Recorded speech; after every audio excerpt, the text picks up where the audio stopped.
We would now like to begin Nikkei Forum, India-Japan Special Strategic and Global Partnership Priorities in the Evolving Global Order, interaction with Dr. Jaishankar, External Affairs Minister of India. This would be conducted on a hybrid format, on-site as well as streaming in English. Today's moderator is from Nikkei, Editor-in-Chief Toru Takahashi. Mr. Takahashi, the floor is yours.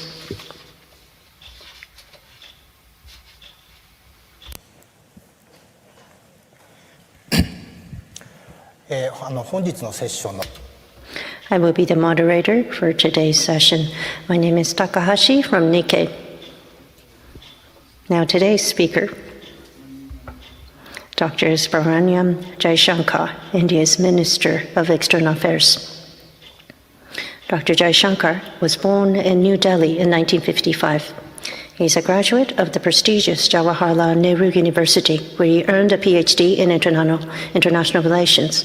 He joined the Indian Foreign Service in 1977, and he has worked in embassies in Moscow and Tokyo.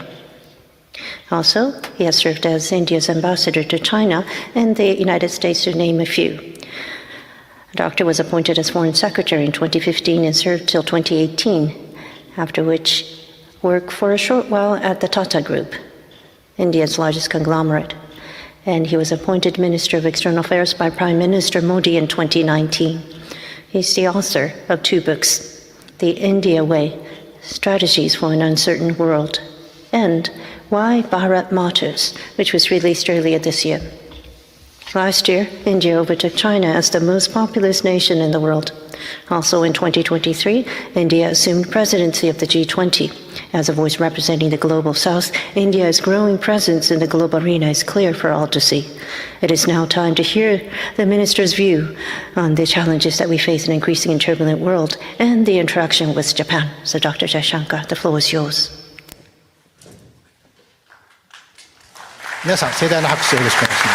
Please welcome the minister with a big round of applause.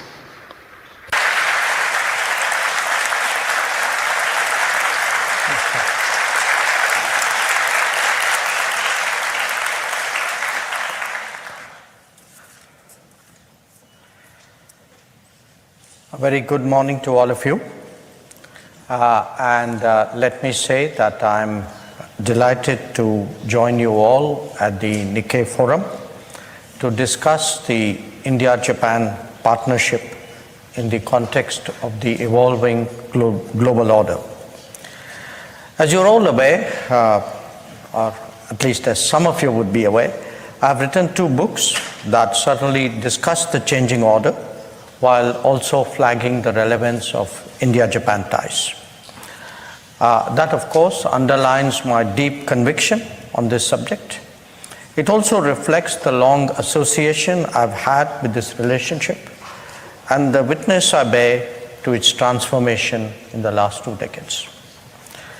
In my first book, The India Way, I spoke of the future posture of Japan as a big imponderable, because it will bring back into the global security calculus a major economy with enormous technological capabilities. In the 4 years that have passed since that first book was published, I'm even more convinced of this belief. We are transitioning into a world of AI and chips, of electric mobility and batteries, of clean and green tech, of space and drones, and indeed much else that awaits us. There is a mirror image of this assessment that pertains to India with its enormous pool of talent. On my current visit, realizing this complementarity has actually been one of the focal points of my discussion. Another point which I make in my first book is actually the historical basis for our relationship, some of which is perhaps a little unfamiliar to the current generation. What is important is that for us, history is a positive force in our relationship, something perhaps that cannot always be said in Asia.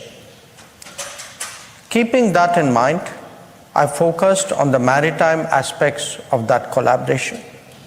A reason for doing so was that in 2019-2020, the debate about that's when my first book came out, the debate about the Indo-Pacific was still very hot, just as the jury was out on the Quad. Since then, both have settled down, finding wider acceptance even beyond the region.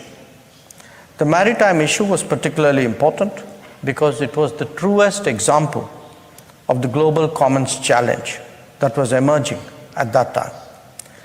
Again, since then, it is even more so because of a lot of changes that we expect to see in terms of new maritime balances. A related issue that I flagged earlier was that of connectivity. India was the first country to display strategic clarity in regard to contemporary initiatives. We publicly urged that connectivity endeavors must be collaborative, be transparent, be viable, and be respectful of sovereignty. Frankly speaking, most of the world wobbled in this regard at that moment. Time and experience has brought them around, but not without a cost. In my second book, Why Bharat Matters, I have approached the Japan relationship more explicitly from the perspective of the Quad. One question that has intrigued many observers is why the Quad failed in 2007 but succeeded in 2017 and thereafter. The answer, of course, is that in 2007, none of the parties was willing to invest the necessary capital, the political capital, to make that happen. And they would not, because with the possible exception of a few voices in Japan, none of them actually had a good reading of how developments in the Indo-Pacific would unfold over the next decade. In 2017, we were clearly much wiser as a result of intervening events. But even this is not a full answer in itself. The fact is that of the Quad members, 2 of them have treaty relationships with the third.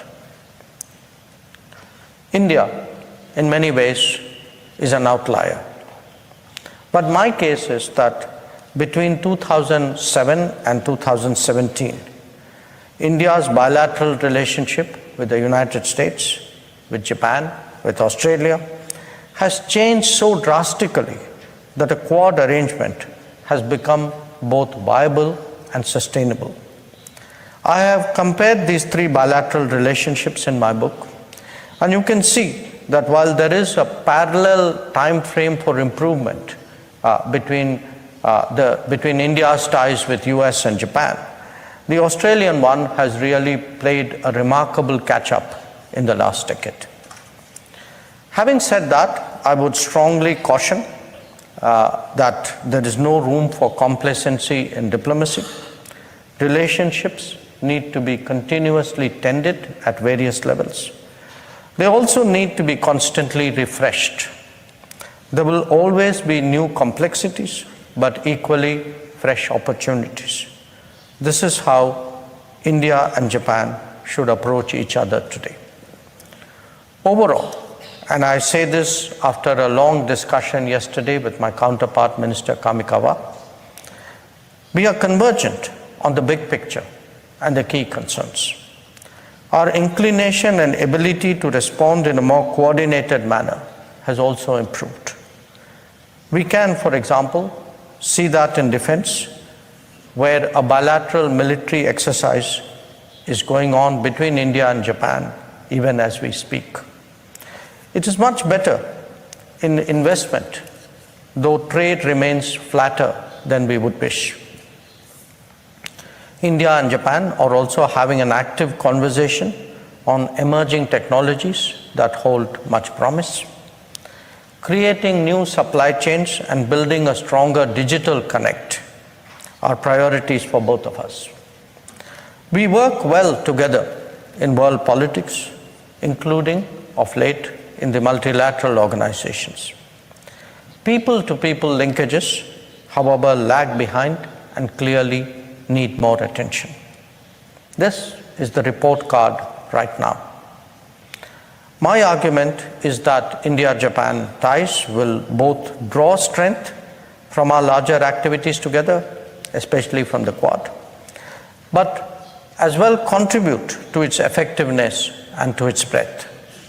The bottom line is that the world is changing, the Indo-Pacific is changing, India and Japan are changing, but that in our relationship, many solutions for us nationally as well as for the region and for the world lie there. So once again, I thank you all for joining me today, and I look forward to the conversation.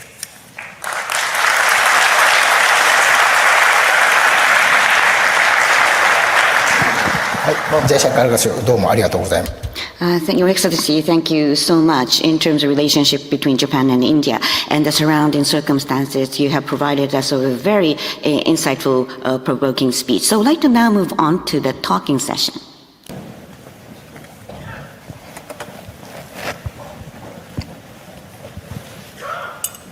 はい、ここからのトークセッション。 So the talk session from here.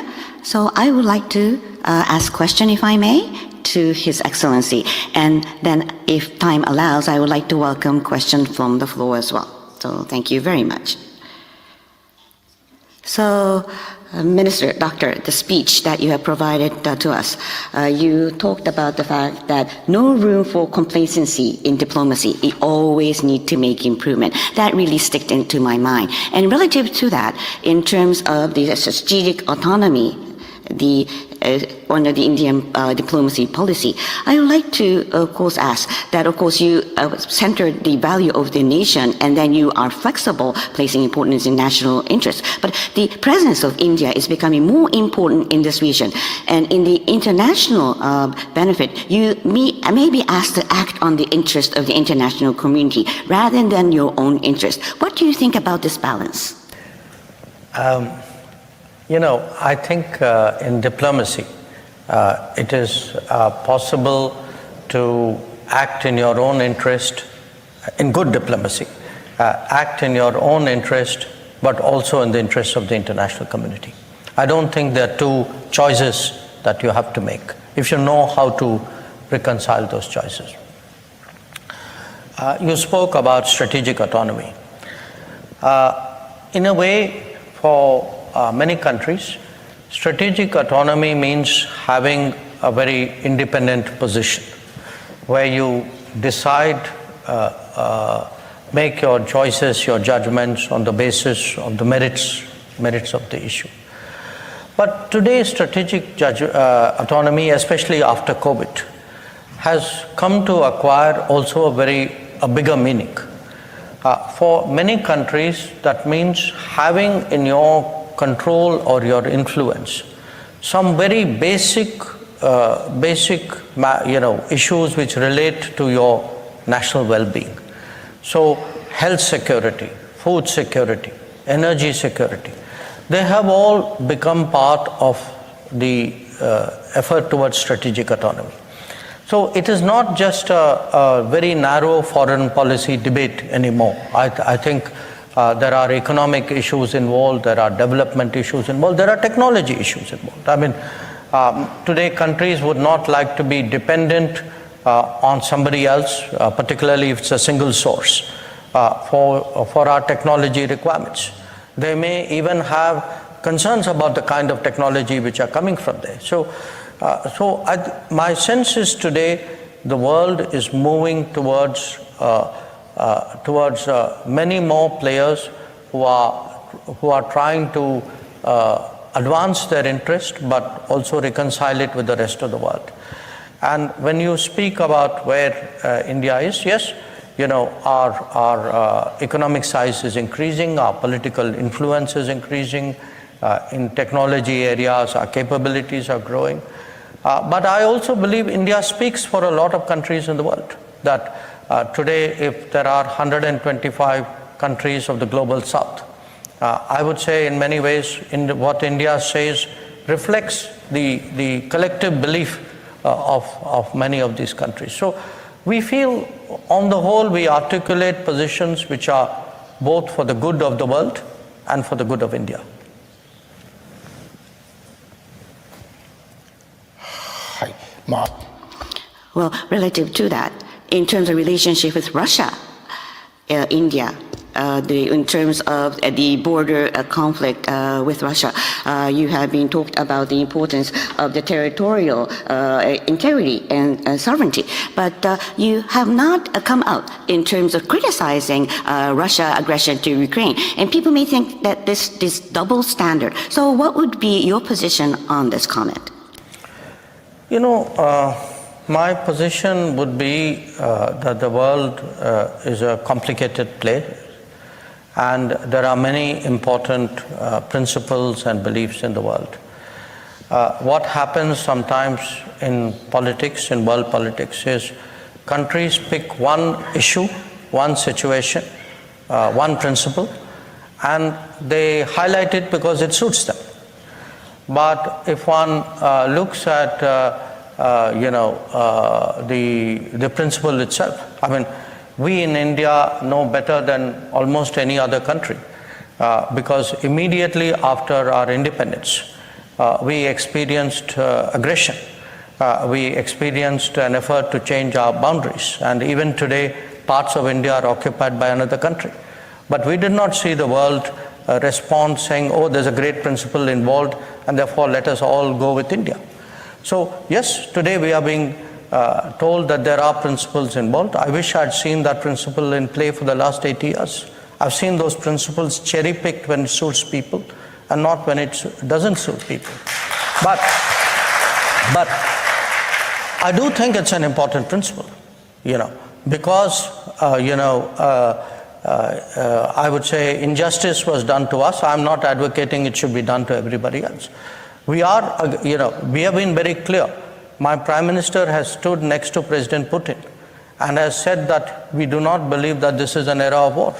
We are today for resolving this conflict. We want to see the end to this conflict.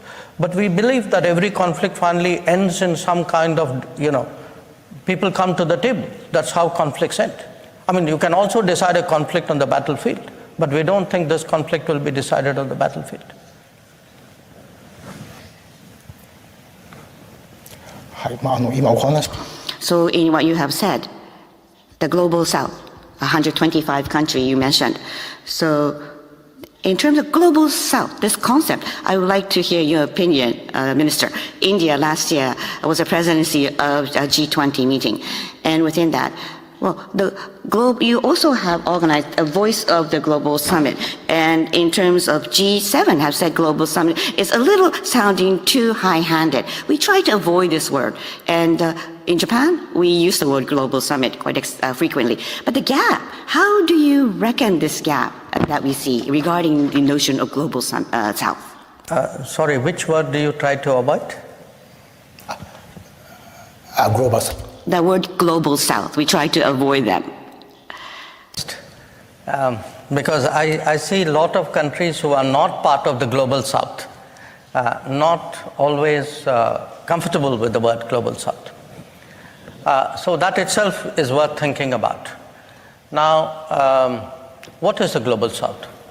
To me, Global South would be collection of countries, roughly 125, I'm giving you a number, who would have gone through the colonial experience, have become independent after that, who in their history have seen the damage, the enormous injustice done to them, who are still in a developing mode. So there is a broad, I would say, income category. These would really be relatively low income countries, and who have a certain sense of solidarity which comes both from shared history, shared politics, as well as from shared economic development issues. So on a lot of issues, these countries actually feel for each other. They come for each other. If you are in a situation, you're all in the room. The countries of the global south will know. I mean, if there are 200 countries in the room, we would know, okay, which one of us has been through this, and we have that bonding which comes from it. That feeling has been intensified by COVID, because by and large, many countries of the global south, they felt that they were the last in the line to get the vaccine. That many of their concerns about debt, concerns about trade, concerns about inflation, these were not recognized by the major powers in the world. Even they felt, even up to the time when India became G20 president, that their concerns were not even on the agenda of the G20. They have a strong feeling about this. So we did last year 2 meetings of the Voice of the Global South, because we wanted to listen to these 125 countries and then put before the G20 a set of issues which we said are the collective views of these 125 countries. Therefore, I can tell you, as a foreign minister who travels a lot within Asia, to Africa, to Asia, in those continents, Global South is very popular. In those continents, they know exactly what is happening, who is speaking up for them, how their issues are getting on the table. They don't think it is a coincidence that it was under the Indian presidency that African Union, which had long been promised a seat in the G20, finally got a seat. So the Global South believes us.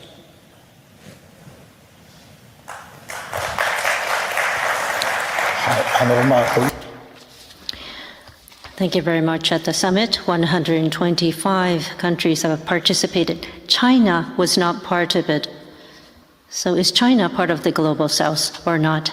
What are your thoughts, Doctor? At the 2 summits which we convened, I don't believe China was present.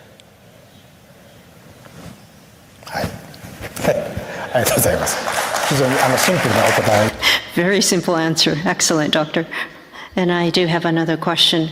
IEA, about the negotiation to join IEA, the International Energy Agency.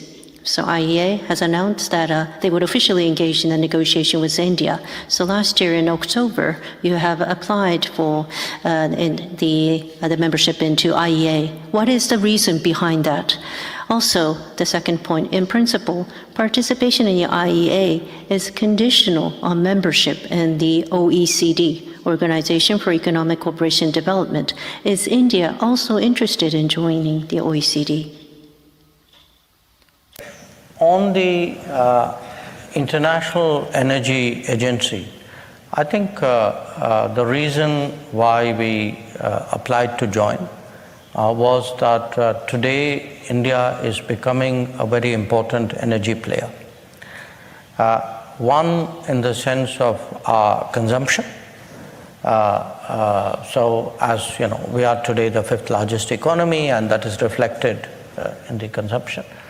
2, because we import the overwhelming proportion of our energy.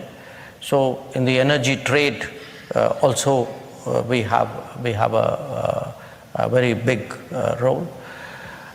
3, there are best practices in this field. We have also started to acquire energy assets outside, production assets outside India. That is happening more and more. It has happened in Asia. It is now happening in Africa and Latin America. And we are also building up strategic reserves, like Japan did many, many years ago. So if you look at the totality of all of this, it makes sense that we would benefit from a membership of IEA, and IEA would in turn would find India joining it to be of advantage. Obviously, there are some things which are very specific to India. So the IEA membership knows that, so that is under discussion. But we are quite confident that they will take a positive look. On the issue of OECD, quite honestly, I don't at this point, at this time, there's really no answer I can give you. But I do note that Indonesia, I believe, has applied for membership. So I do note that, but I really cannot, speak of any position or even thinking that India has on this matter, because it has not matured to that point. はい、はい、ありがとうございます。 Thank you very much for that. Now I'd like to ask the floor to pose any questions. So those who have any questions, please raise your hand. Please, this person in the middle, please. 今マイクが参りますので。 We will bring the microphone to you. Please hold. My name is Sonobe. I'm the dean of the ADB's think tank called ADBI. Your Excellency, thank you very much for the very insightful remarks. But your talk mostly about bilateral relationship. But how about multilateral relationships? For example, both India and Japan could have played more important roles in the United Nations if they were given the kind of seats or positions that they deserve. So could you please share your thoughts about this and other aspects of any aspect of multilateralism? Thank you very much. Thank you. I mentioned it in passing because it was also something yesterday I discussed in some detail with Minister Kamikawa. Most of us actually understand that there is a great need to reform the United Nations. It's a common sense, I would say, conclusion, because when the United Nations was founded, there were roughly about 50 countries who were members. Today, there are almost 200 countries who are members. So in any organization, if the membership has grown 4 times, the leadership and the decision making of that organization cannot remain the same. And we are seeing today the problem when there is inadequate change. Because if you look today at many of the key issues in the world, the UN is not playing the role which the UN should be playing. Now, it's not like there has never been change. There has been change. The Security Council has been expanded once to bring in more non-permanent members. We know change will come. We know there will be a change in the Security Council. The real issue is, when does it come? How long does it take? And what form will it take? Now, again, even if you look at what form will it take, I think some parts of it are quite obvious. There is not a single African member. There is not a single Latin American member. I mean, Africa is a continent of more than 50 nations, but there's no member.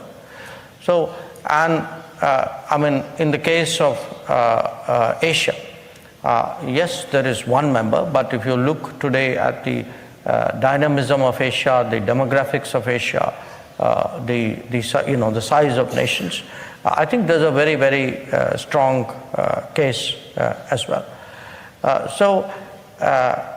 These discussions are going on.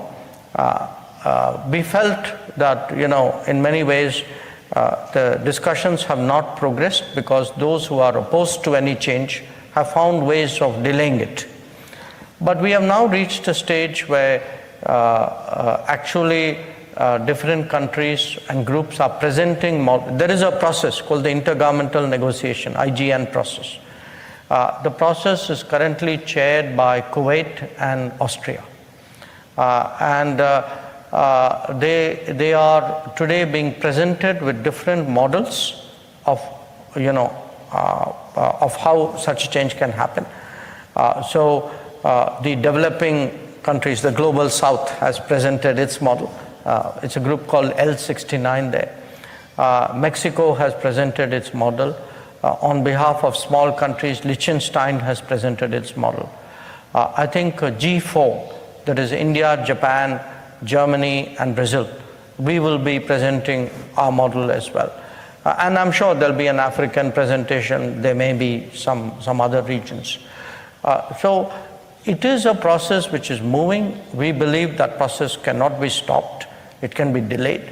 But in the good of the world, the sooner it happens, the better it would be. If the most populous countries of the world are kept out, or if some of the biggest resource providers for the UN are kept out, that's not good for the organization. So we want that realization really to grow. And as someone who's seen this debate over many, many decades, I do feel today that there is a certain momentum which has come about. はい、続きまして質問を。 Thank you very much. Any other questions? This person in the front, please.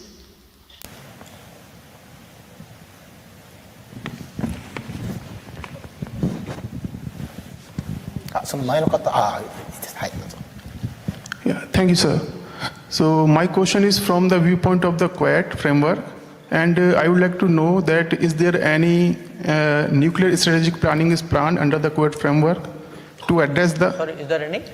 Nuclear strategic planning for the power generation under the Quad framework to address the climate change through the energy or clean energy options. Thank you.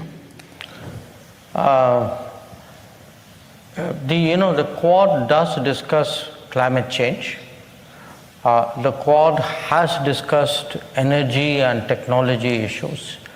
But we have not had an explicit coordinated discussion on nuclear energy per se. If you look at the Quad countries, three of us, Japan, US, India, we have very substantial nuclear programs. Australia less so because of their situation. But they are very big uranium providers. So we have a common interest in it, but in the case of Quad, what I have seen since 2017, we are actually moving very, very rapidly. Almost at every Quad meeting, every time the foreign ministers meet, every time the leaders meet, more and more issues are getting added on. So maybe next time we talk, I might have a different answer than I have right now. はい、ありがとうございます。 Thank you very much, Doctor. Your excellent speech. My name is Manish Gupta. I work for Mitsubishi Mahindra Agri Machinery in Japan. I've come here with my wife Shalini. We would like to hear from you why Bharat matters. Well, you can hear from me, but it would be better if you actually got the book and read it. And the reason is, I have a whole lot of reasons why Bharat matters.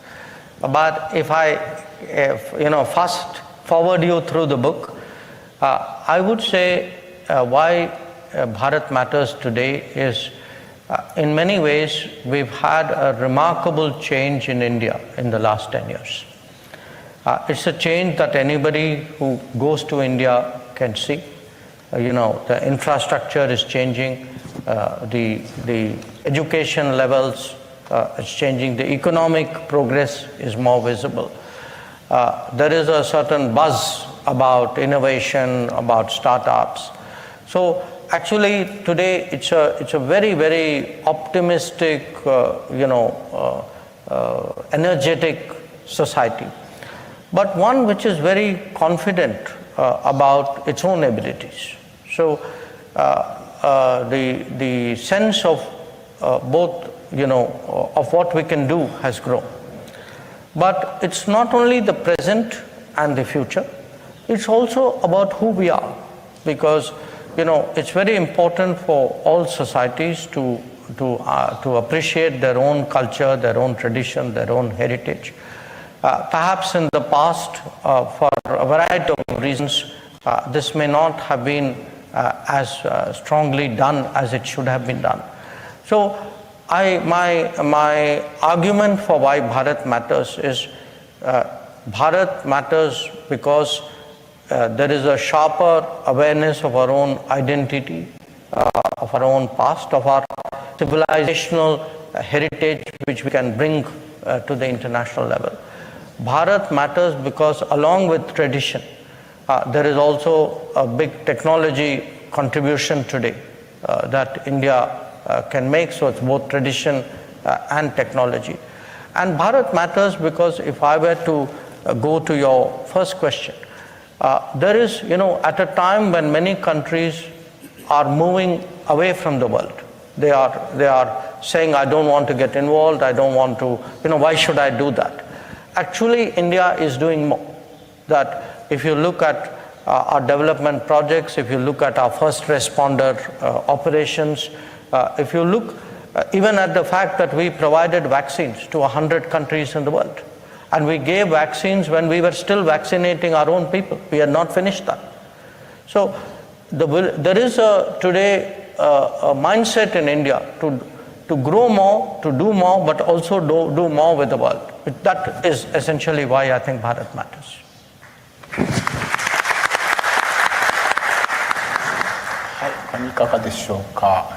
Any other question? So person sitting at the back, maybe? So in the middle, the third row, in the middle.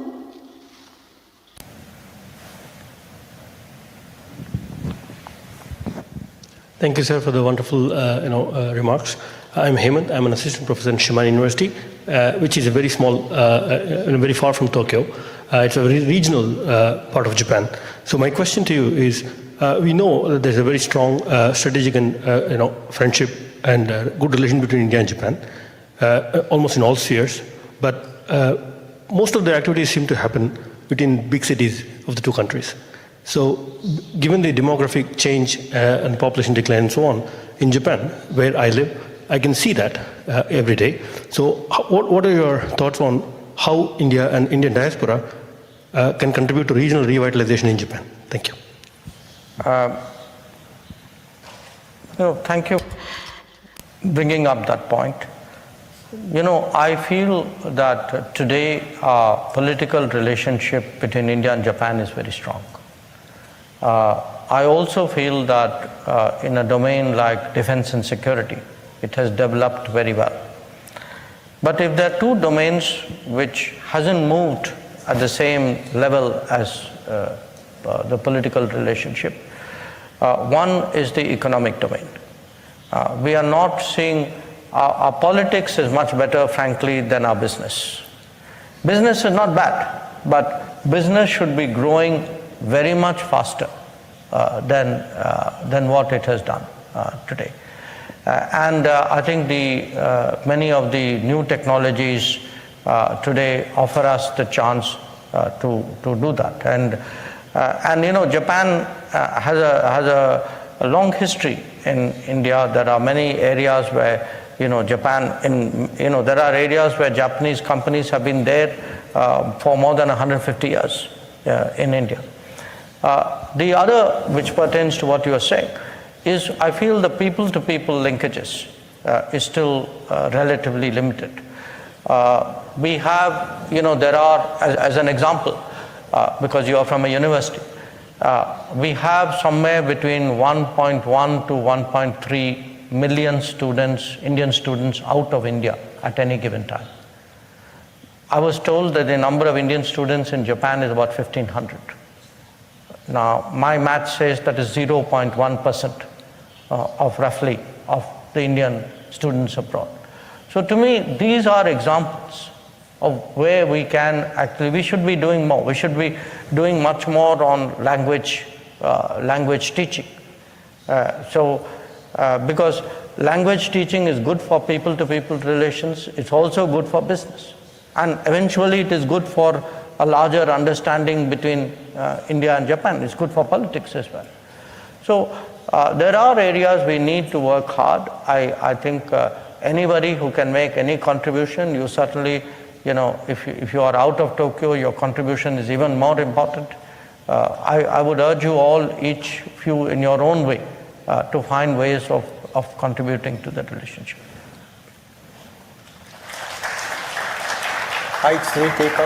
So thank you. Any other question? Please speak to the microphone for the interpretation's sake. Thank you very much. My name is Sojun Shin, Associate Professor at Tokyo International University. I'm from South Korea. I have 3 questions. The first question addresses India's Indo-Pacific strategy, which emphasizes free, open, and rules-based Indo-Pacific strategy. But what is the strategic importance of this India's strategy to Asian neighbors other than Japan? And second question is about Quad.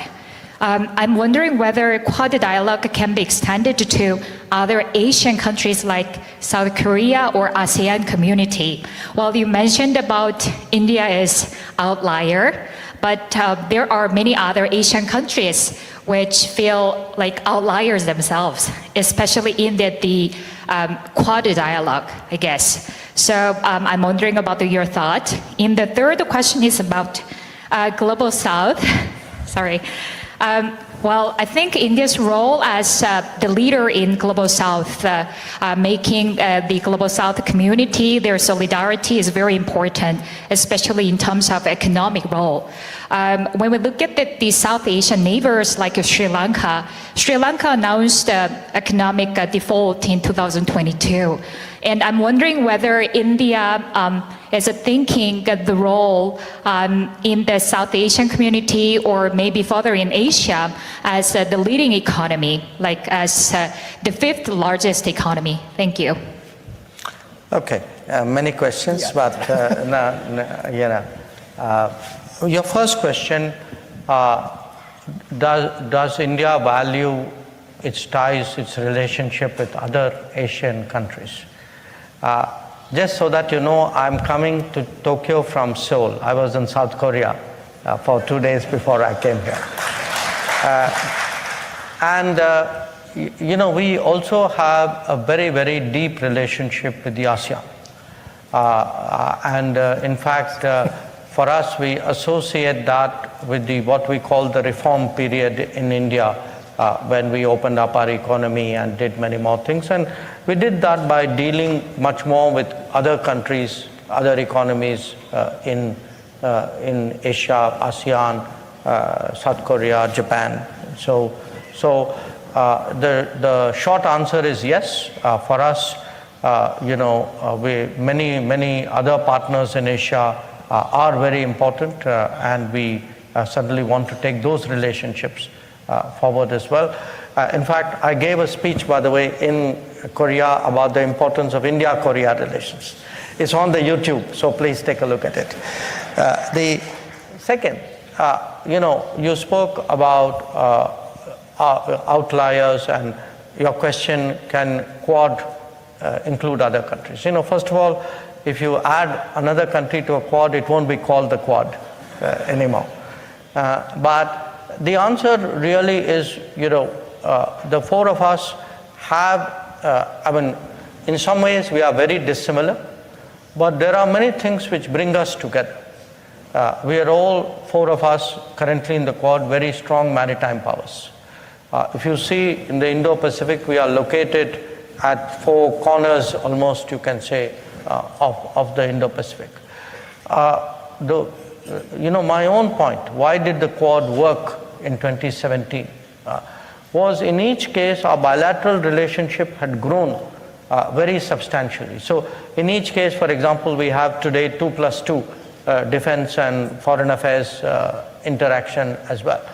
So it's not something, which you take a decision lightly. I mean, there were very good reasons why the 4 happened to be the 4 in question. On the issue of Global South, Sri Lanka is a very pertinent example, and I thank you for mentioning it.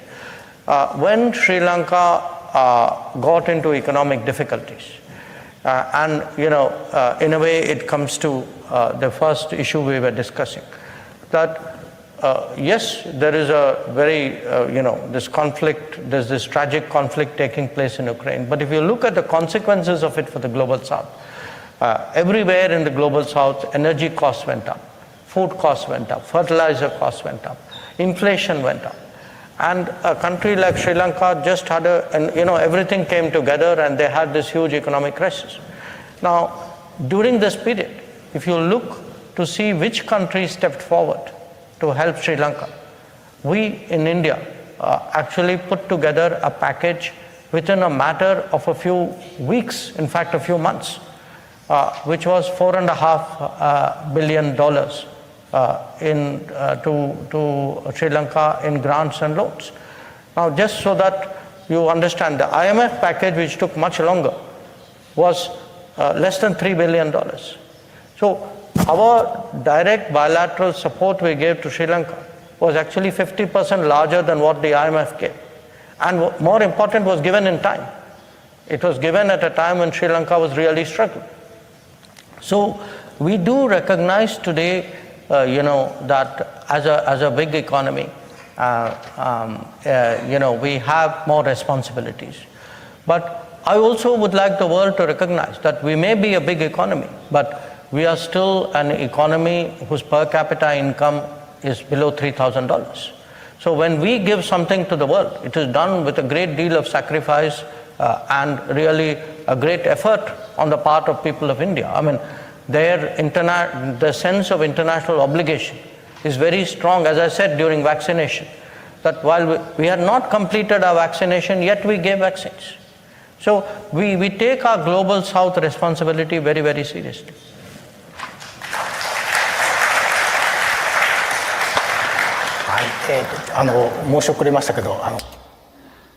And apologies, if you can just keep your question to one per person. So this person at the far back, please.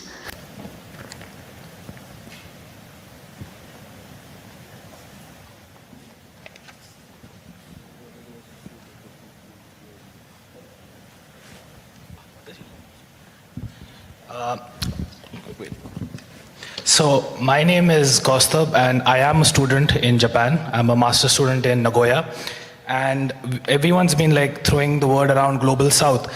And one thing common between all the countries in the Global South is we all want to, shift to the Global North. Like all of our educated individuals, all of the qualified individuals want to move to the Global North.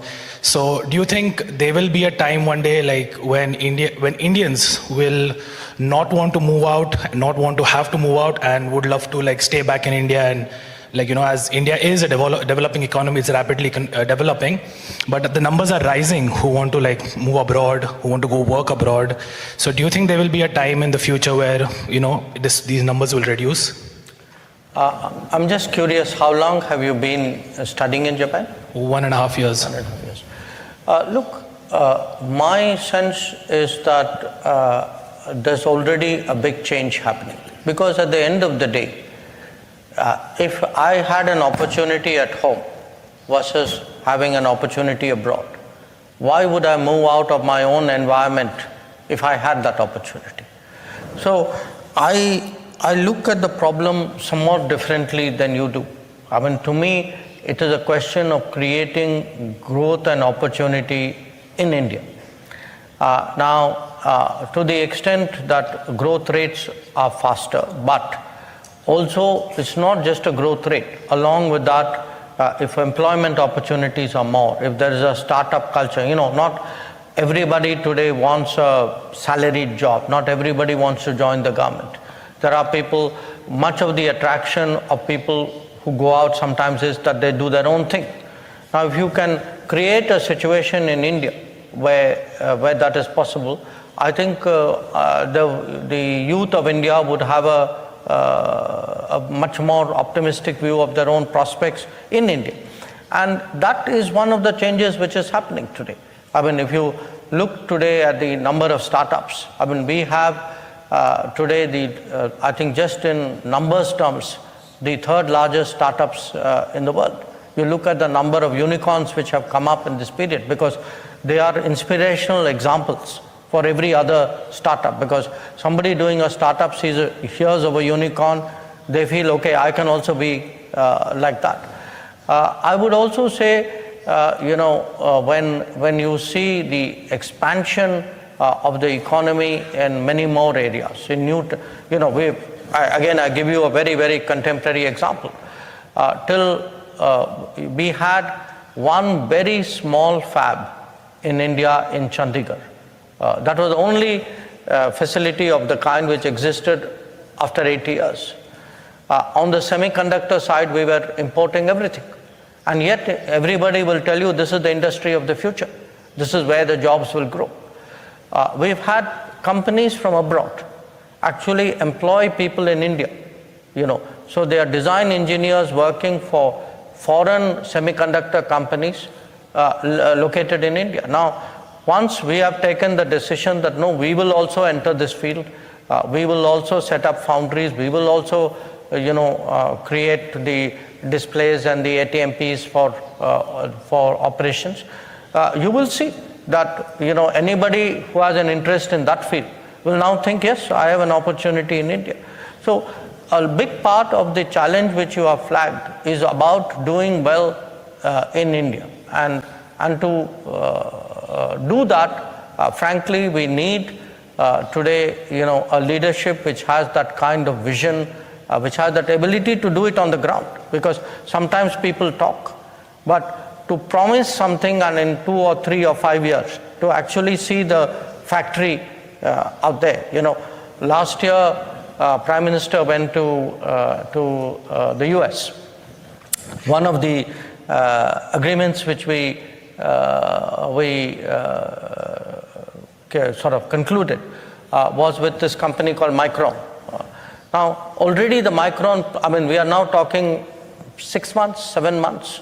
The Micron factory is coming up as we speak. So I think there is that big change in India which also you need to recognize, and I'm sure it will be very good for people of your generation. はい、続いていかがでしょうか。 So any other question? So on the left-hand side, the 4th row from the front. はい。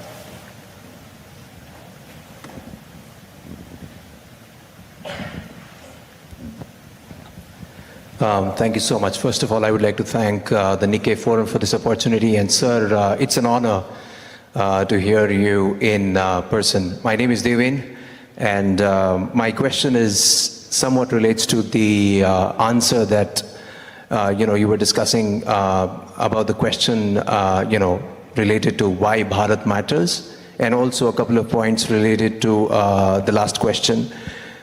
As a part of the Indian diaspora, there are these tiny things that really matter when we go back to India, be it on a holiday, be it on a longer sort of, couple of weeks, 4 weeks.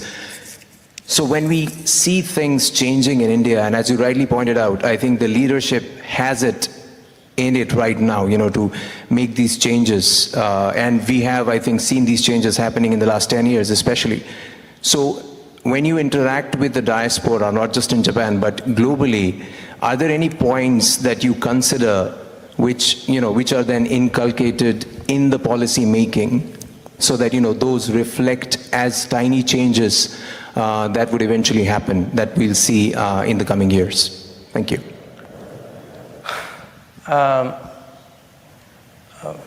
In a way, I don't know if I'm answering quite what you are asking. There are many things happening around the world, which for us it is important to understand, appreciate, and see if they can feed back into what's happening in India. This is not unusual.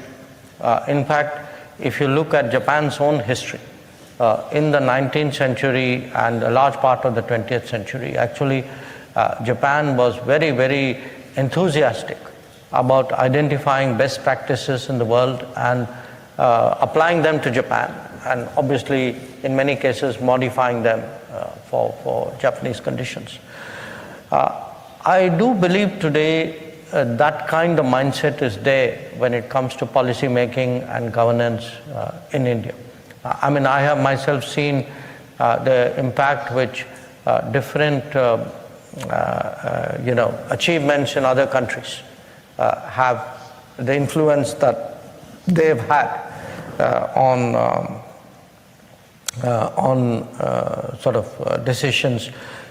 This could be on cleaning up rivers. It could be about best practices in railways. It could be tech stuff. In my view, often these little things can accumulate it. I mean, a big problem, for example, we used to have in infrastructure building was the time taken for surveys. Today, if you look at this program initiative we call Gati Shakti, so much of it is done between drones and satellites. It has dramatically crunched the time. So this willingness to learn from others in the world, I think is a very important part of changing things in India. And I mean, to those Indians who are living and working abroad, I think you particularly can make a contribution. You can make a contribution physically, but you can also make it in very ways by sensitizing people or communicating to people back home. はい、ありがとうございます。インドの方からいっぱい質問いただいてるんで。So we have many questions from the Indian national, and we would definitely like to hear from the Japanese national as well. じゃあこちらの前の方お願いします。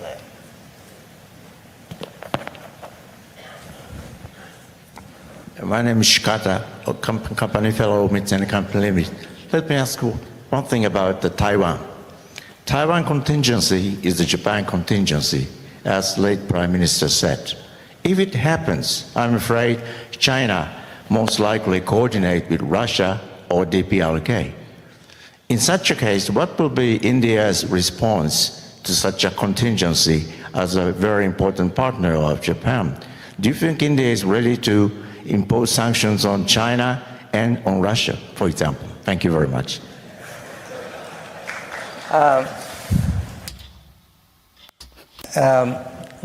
Let me make 2-3 observations here.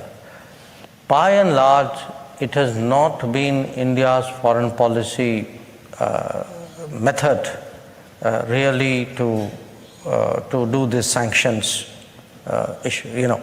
The sanctions is something which is very much rooted in a Western way, or I would say a G7 way of working, because they control the means to apply the sanctions. In fact, I'm trying to think the only time when we have very strongly advocated sanctions ourselves was against South Africa during the apartheid period, when actually at that time most of the developed countries did not want to do sanctions. If you look at even current sanctions, sanctions, it's a big debate, frankly, in our business. Do sanctions really work or they don't work? What is the cost? What is the cost to people who apply sanctions? So I just want to make that one point. It's nothing to do with Taiwan or China or Russia. As sanctions, not every country in the world thinks that this is the immediate, right, effective way of conveying what you want to convey. Regarding any contingency which happens today, the state of the world is very disturbed. The state of the world is very disturbed. We are seeing conflicts. As I said, we saw COVID. There are very big economic issues which are below the surface. And if one travels, especially, again, I'm coming back to Global South, when you physically go there and see what a toll it has taken the last few years on them, how much today the spending on education, on health, on public, all of this has come down. So the last thing that the world needs to see is any kind of disturbance. At this moment, how to strengthen the stability and the growth and the development of the world should actually be a common objective. Beyond that, I think as a foreign minister, I should not say anything to you. そろそろ予定していた時間なんです。So now it is coming to a time to close, but we'd like to also have one last question from the Japanese person, maybe, sitting on the side. こんにちは。Hello. Professor from Kindai University. My question is about the coming general election. The result of the election will affect the Indian diplomacy, as it is likely you will have the long-term government, maybe 15 years long-term government can pursue the stable negotiation with other countries. So could you answer this question? Sorry, I didn't fully understand that. Your point was that we have a stable government? So you will have the, maybe you will have the 15 years stable government. 100%. We'll have 15 years. We may have even longer. Okay, hi. But it could be the 20 years. Maybe. Okay. So could you answer the question, please? It's again, I want to first begin by saying every country, every society is different. So what can apply to India need not always be the same for other countries. But our own experience was that the lack of stability in politics, which really meant to have majorities in parliament, to take decisions, to take bold steps. It makes a very, very big difference. When I look, I've been in government, frankly, a very long time. I've seen many, many governments. I've seen majority governments. I've seen minority governments. I've seen coalition governments. I've seen single party governments.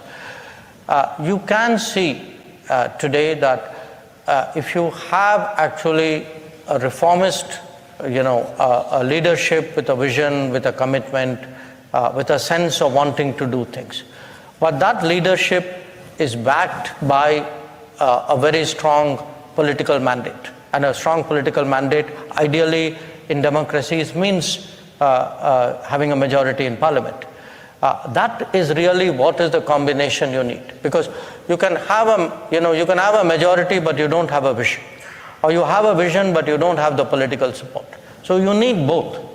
Now what has happened in our case is certainly for the last 10 years we've had both, and we hope to continue that. In many cases we have seen decisions which were debated for years, but suddenly you found the ability to do it. One good example for us, for example, was a sort of a national, tax system, because our tax, because it was so regional, it was very complicated and frankly not even very efficient. I would say, we had some very long-standing issues regarding integration of one of our states. So we have been able to take good decisions, tough decisions, but needed decisions. Once you have both that leadership and that mandate, and that means long-term stability. And I would even say, as someone who has a little bit of insight into the business world, The business world today very much values political stability, because for them, political stability means policy stability. Anybody who's coming, somebody who's taking a big bet on India, they want to know, okay, what will India be for the next 10 years? Now, if their sense is, I don't even know what it will be like a year from now or 6 months from now, the investor, could be a domestic investor, could be a foreign investor, they will hesitate. So, I can, when you do a kind of a country evaluation, a risk evaluation, or I think political stability is a very important part of that. And fortunately, that's been good for us for the last decade, and I'm very confident for the next one. So, Minister, let me ask you one more short question, right? So, we know you as an incumbent senator, upper house of India, right? But however, some news reports said you might run for the MP in the coming general election. So are you really preparing for that? I didn't expect that question here, and that too from you. Yeah. What happens is typically, you make your political decision based on, frankly, what the party leadership decides. So I have just got re-elected to the upper house last year. For us, it's a 6-year term. My membership of parliament is secure. Beyond that, that is not really a question I can answer. Thanks very much. はい、どうもありがとうございました。じゃあIt is time. With that, we would like to conclude today's forum. We should give a round of applause to the Minister. Thank you very much. Thank you very much, Doctor.